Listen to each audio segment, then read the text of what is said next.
Hi, welcome to Parrot and Wolf. Today we're going to look at important phrasal verbs in English using the verb take. Phrasal verbs are different to normal verbs because they include an extra word that changes the meaning of the normal verb. This extra word is usually called a preposition. Definitely seen this before. Phrasal verbs are used a lot by native speakers. They often have very different meanings to the normal verb, and sometimes they can have 2 or even 3 meanings. Don't worry though, they're simple to use and understand. So the phrasal verbs for today are take off, take after, take over, take back, take on, take up, take out, and take out on. Let's look at take off first. I take off my coat when it gets too hot. This is a simple sentence that means to undress or remove something from your body. It's used for clothes, jewelry, makeup, cosmetics, those sorts of things. You can split the verb with this meaning. Other examples are she takes her makeup off before going to bed, and I put my shirt on in the morning and take it off at night. It's important to mention in the last sentence we also have the opposite phrasal verb put on, which means to wear. You put something on and you take something off. Take off has a second meaning. After the TV show, his career really took off. This is a simple sentence in past tense that means to start to be successful. It's often used for a business or a career. You can't split the verb with this meaning. Other examples are the business has really taken off thanks to the internet, and my coffee company didn't take off as I had hoped. Take off has a third meaning. I took off not long after John arrived. This is a simple sentence that means to leave. It often describes leaving quickly or unexpectedly, but is also used to describe aeroplanes. You can't split the verb with this meaning. Other examples are the plane took off on time and he'll take off as soon as he gets paid. So there's 3 meanings for take off: to remove, to be successful, and to leave. Let's look at take after. She takes after her mother. They look so similar. This is a simple sentence that means to look or act the same. It's used to show people resemble older family members, for instance your parents or grandparents. You can't split the verb with this meaning. Other examples are you take after your grandfather, you have the same walk, and she's a great athlete, she must take after her dad. Okay, so 1 meaning for take after, to look or act the same. Now let's look at take over. They took over the company and product sales increased. This is a simple sentence in past tense that means to control something after someone else. The important bit here is you have control after the other person. You can split the verb with this meaning. Other examples are the FBI took over the police investigation and you're driving too slowly, let me take over. So there's 1 meaning for take over, to take control. Now what about take back? I can't take back the things I said. This is a simple sentence in past tense that means to erase something you said. It's used when you say something you regret that causes trouble or hurts someone. It's actually something you can never do. You can split the verb with this meaning.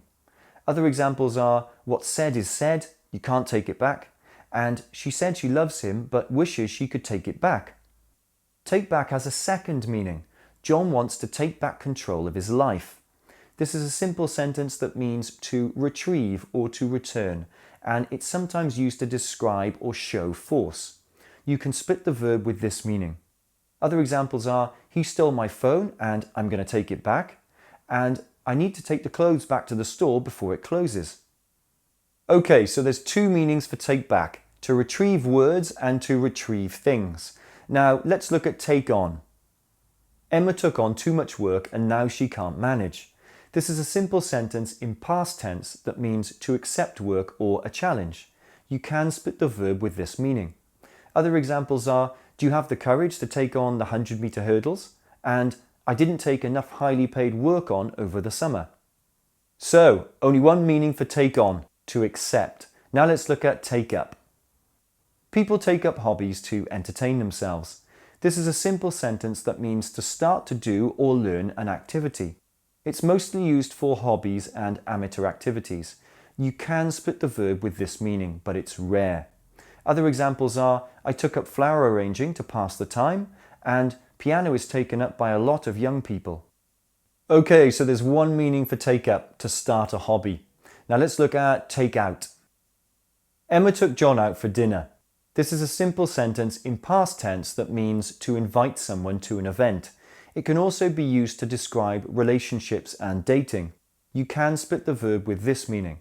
Other examples are, I took my family out to the garden festival, and the company takes its employees out for lunch on Friday. Take out has a second meaning. The defender tackled the striker and took him out. This is a simple sentence in past tense that means to defeat. It's a colloquial verb and often describes using force. You can split the verb with this meaning.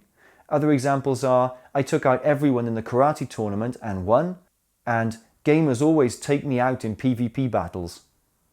So there's two meanings for take out, to invite and to defeat. Now let's look at take out on. He always takes his anger out on his friends. This is a simple sentence that describes to focus anger on something. The focus of the anger is never the cause of it, so the situation is always unfair. You always split the verb with this meaning. Other examples are, I know you're upset, but don't take it out on me, and the boss takes it out on whoever is closest.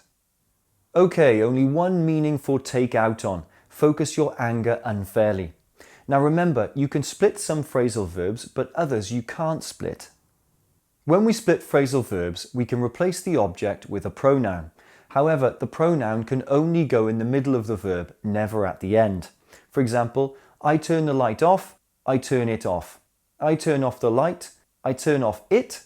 No. The last sentence is incorrect. This is the same for all phrasal verbs you can split. The noun can go in the middle of the verb or after the verb. The pronoun can't go after the verb, only in the middle. So, to summarize, phrasal verbs have a normal verb and a preposition. Phrasal verbs have different meanings to the normal verb. Phrasal verbs can have more than one meaning, and you can split some phrasal verbs. To find out more about learning English for Cambridge and IELTS exams, business and work, or general conversation, visit ParrotandWolf.com.